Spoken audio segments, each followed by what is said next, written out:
Morning students, welcome in Saraswati study channel. आज की हमारी जो वीडियो है वो है +2 क्लास का लेसन 6 जिसका नाम है सूक्ति सुधा।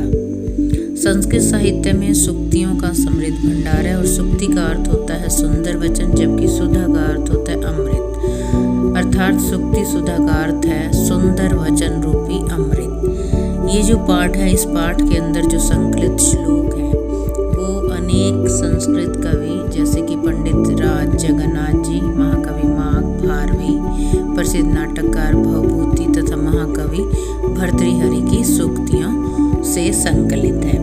तो प्रस्तुत है पहला श्लोक। अस्ति यद्यपि सर्वत्र नीरम नीरज राजितम रमते न मरालस्य मानसम मानसम विना। यद्यपि सर्वत्र नीरम नीर जल कि यद्यपि हर जगह, नीरज बोलते हैं कमल को, कमलों से राजितम सुशोभित जल है, फिर भी मरालस्य मानसम, मराल हंस को बोलते हैं कि हंसों का मन जो है मानसम बिना, मानसरोवर के बिना न रमते नहीं लगता।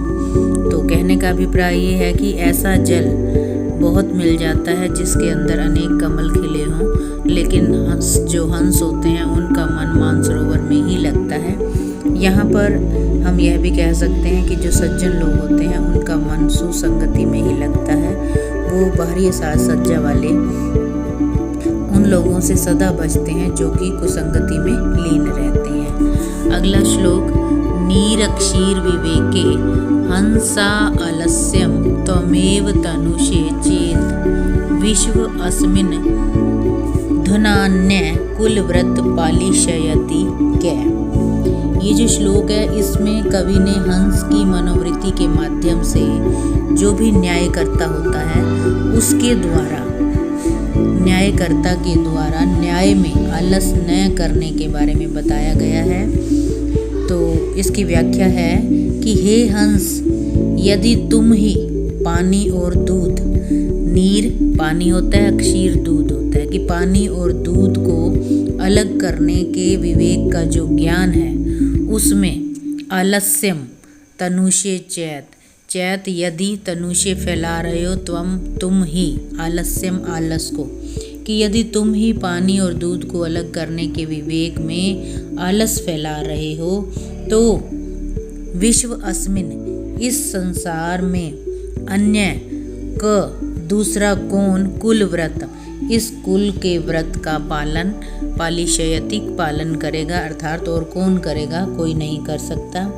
तो यहाँ पर हम ये भी कह सकते हैं कि जिस तरह हंस जो है वो दूध का दूध और पानी का पानी अलग कर देता है, तो जो न्याय करता है उसको भी न्याय करने में विलंब नहीं करना चाहिए, अर्थात आलस नहीं करना चाहिए। अगला श्लोक।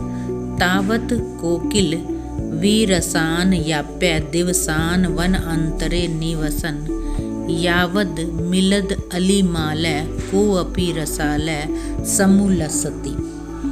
तो यहाँ पर इस श्लोक में कोयल को जब तक बसंत ऋतु ना आए वन में निवास करने के बारे में बताया गया है कि कोकिल, हे कोयल, यावत जब तक, कै अपि कोई भी, मिलत मिलते हुए, अलीमाल भंवरों के समूह वाला, रसाल आम का वृक्ष, समुलसति यानी कि खिलता है, तावत तब तक, वनांतरे वन के अंदर, निवसन रहते हुए, वीरसान वीरसान रस से रहित, दिवसान याप्य दिनों को बिताओ। यहाँ पर कहने का अभिप्राय यहाँ पर ये भी है कि जब तक सुख के दिन नहीं आ जाते, दुख के दिनों को व्यतीत करना ही पड़ता है, नीरस दिनों को अर्थात। तो इसी तरह कोयल को भी कहा गया क्योंकि उसको बसंत ऋतु में जब आम के वृक्ष पर जो है फल पक जाता है और भंवरे उस पर मंडराते हैं तो वो भी खुश होकर उसका स्वागत में जो है पंचम स्वर से गान करती है। तो उसकी व्याख्या की गई है। अगला श्लोक है। न अलंबते दैष्टिकताम न निषिदति पोर्षे शब्दार्थौ सत्कविरिव दव्य विद्वान अपेक्षते। तो इस श्लोक के अंदर जो है हमें कवि ने ये बताया कि जीवन में सफलता के लिए भाग्य और मेहनत दोनों पर ही एक साथ विश्वास करना चाहिए। तो प्रस्तुत है इसकी व्याख्या। ना अलंबते दष्टिक्ताम न निषिदति पोर्षे।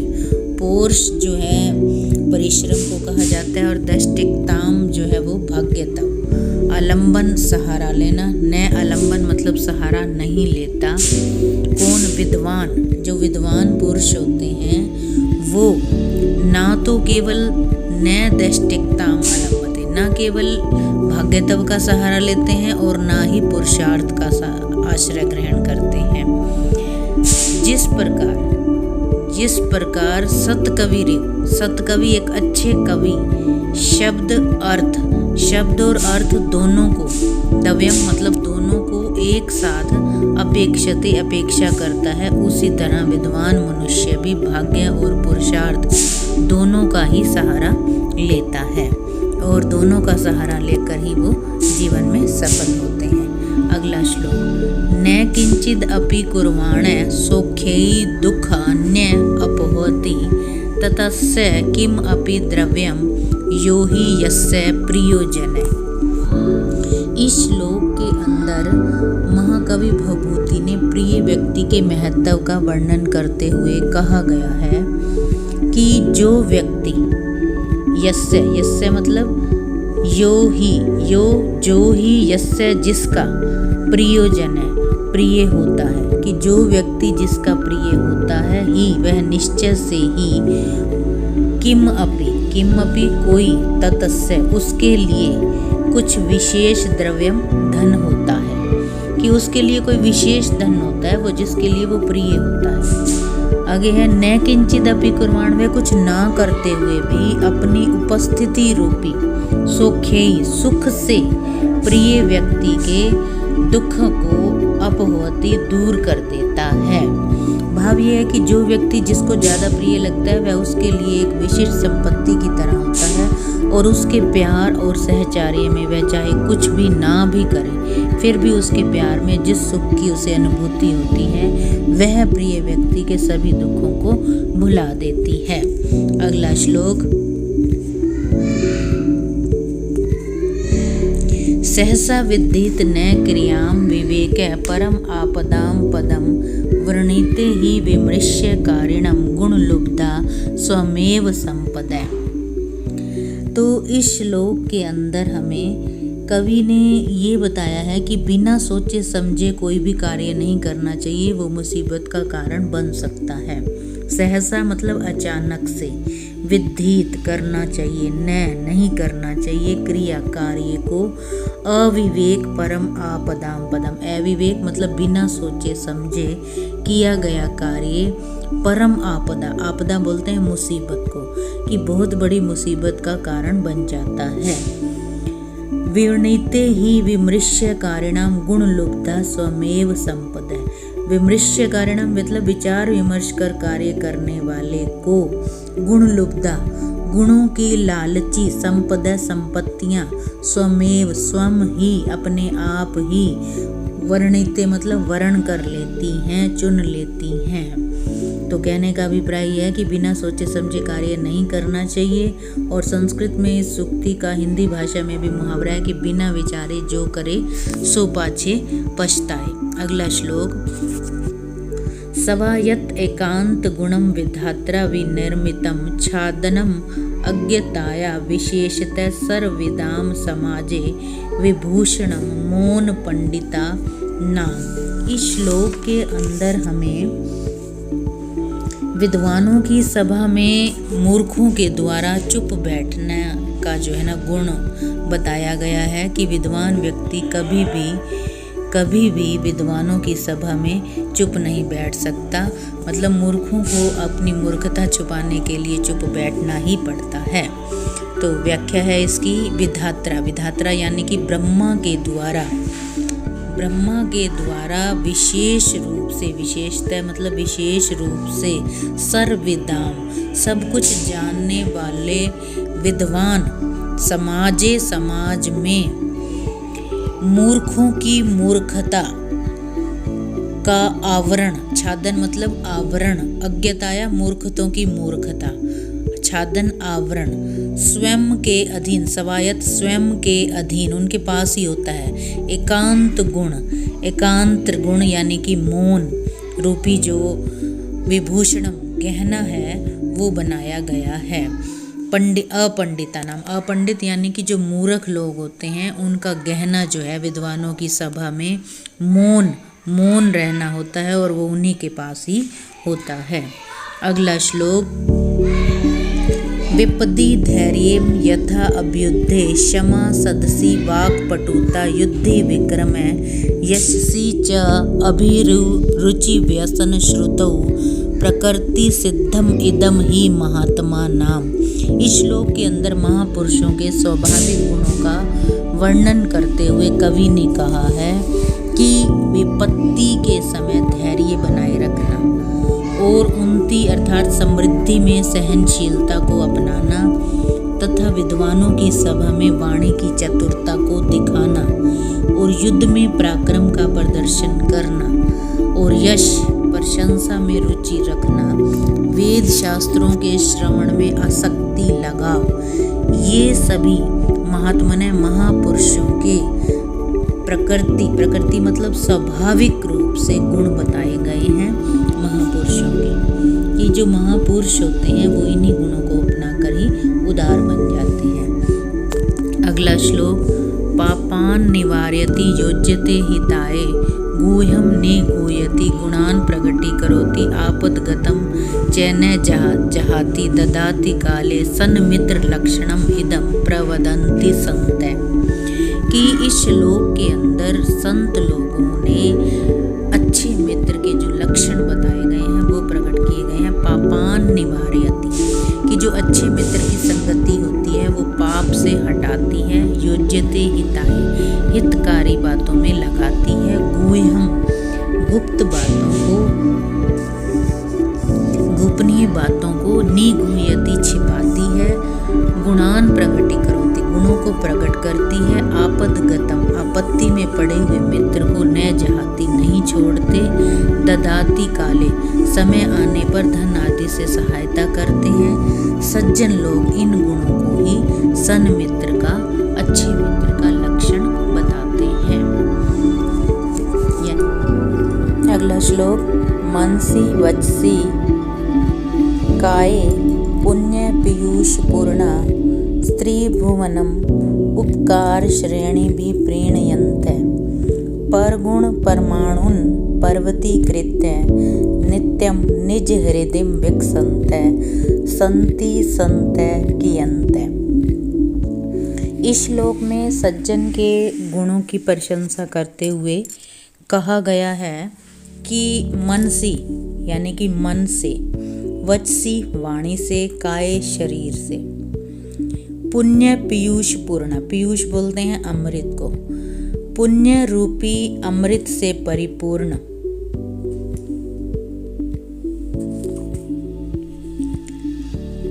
उपकार श्रेणी भी, परोपकार के समूह से, त्रिभुवन तीनों लोकों को प्रीणयन्ते प्रसन्न करते हुए, सदा परगुण, परगुण मतलब दूसरों के छोटे छोटे गुणों को, परमाणु मतलब छोटे छोटे गुणों को पर्वतीकृत्य, पर्वत के समान बनाकर, निज हृदय अपने हृदय में, विकसंत विकसित करते हुए, कियंत संत कितने सज्जन हैं, अर्थात इस संसार में इस प्रकार के व्यक्ति बहुत ही कम हैं जो मन वचन कर्म से और पवित्र रहने वाले परोपकारी दूसरों के छोटे गुणों को बड़ा बनाकर प्रस्तुत करते हैं। ऐसे लोग इस संसार में कम ही हैं।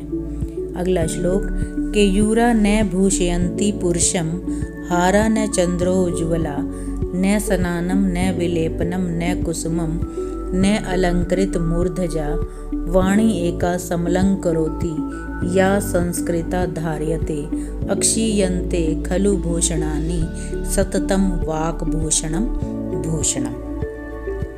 इस श्लोक के अंदर कवि ने संस्कार युक्त शुद्ध वाणी के महत्व का वर्णन किया है, वाणी के महत्व का। तो बताया गया है केयूरा बोलते हैं बाजूबंद को। पुरुषम, मनुष्यों को ना तो बाजूबंद भूषयंती शोभा देते हैं, न हारा चंद्रो उज्ज्वला, न चंद्रमा के समान सफेद उज्ज्वल हार पुरुषों को सुशोभित देता है, मतलब मानव को, इंसान को। न स्नानम, न स्नान, न विलेपनम, न चंदन का लेप, न कुसुमम, न फूल, न अलंकृता मूर्धजा, अलंकृता अच्छे से सजाए हुए मूर्धजा बाल भी मनुष्यों को शोभा नहीं देते। वाणी एका, केवल एक वाणी समलंकरोति, सुशोभित करती है पुरुषम, मनुष्यों को। वाणी भी कैसी, या संस्कृता धार्यते, जो कि संस्कार रूप में धारण की गई हो। आगे है अक्षीयन्ते खलु भूषणानि, अक्षीयन्ते नष्ट हो जाते हैं, खलु निश्चय से, भूषण सतत निरंतर, वाक भूषणम, वाणी रूपी भूषण जो है, गहना जो है वो हमेशा रहता है, जबकि जो दूसरे भौतिक आभूषण है वो तो नष्ट हो जाते हैं। इसलिए मनुष्यों को ये सभी शोभा नहीं देते। केवल एक वाणी, मीठी वाणी ही मनुष्य को सुशोभित करती है, सम्मानित करती है। अगला श्लोक, यावत् स्वस्थम इदं कलेवर गृहं, यावत् च दूरे जरा, यावत् इंद्रिय यशक्ति प्रतिहता, यावत् अक्षयो नायुष्य, आत्मश्रेयसी तावदेव विदुषा कार्ये प्रयत्नो महान, प्रदीप्ते भवने च कूप खननम प्रत्युद्यमे कीदृशे। इस श्लोक में ये बताया गया है कि जब भी कोई अवसर हमें मिलता है तो उसको जो है ना प्रयोग करना चाहिए। अवसर के निकल जाने पर किया गया कार्य व्यर्थ है। तो इसमें बताया गया है कि यावत मतलब जब तक, कलेवर जो है ये शरीर रूपी गृहम घर, स्वस्थ है, यावत और जब तक, दूरे जरा मतलब बुढ़ापा दूर है, यावत जब तक इंद्रियों की यश शक्ति, इंद्रिय शक्ति मतलब इंद्रियों की जो शक्ति है वो प्रतिहता, नष्ट नहीं हुई, यावत अक्षय न आयुष है, जब तक आयु जो है वो क्षीण नहीं हुई या आयु का विनाश नहीं हुआ। आत्मश्रेयसी अपने कल्याण के लिए, तावत तब तक, विदुषा कार्य प्रयत्नो महान, कि प्रयत्नो महान मतलब अपने कल्याण के लिए बहुत प्रयत्न करना चाहिए विद्वानों के द्वारा। क्योंकि प्रदीप्ते भवने, प्रदीप्त भवन मतलब भवन में आग लगने पर या जलने पर, कूप खननम, कूप कुआं, खनन खोदना, कुआं खोदना, प्रत्युद्यम कि भवन के जल जाने पर कुएं खोदने की मेहनत करना, कीदृशी कैसी। भाव यह है कि जब मुसीबत आती है उस समय उपाय क्या सोचना, मुसीबत से बचने का हल तो हमें समय से पहले सोचना चाहिए। तो हिंदी में भी इसके लिए उक्ति है कि आग लगने पर कुआं खोदना उचित नहीं होता, मतलब जब तक हमारे शरीर के अंग, आँख, नाक, कान, हाथ, पैर आदि ठीक कार्य कर रहे हैं तब तक जो विद्वान मनुष्य है, बुद्धिमान मनुष्य है, उसको अपने कल्याण के लिए निरंतर कार्य करता रहना चाहिए। तो ये थे सुक्ति सुधा के श्लोक, बहुत ही प्रेरक हैं। हमारे चैनल को लाइक, सब्सक्राइब अवश्य करें।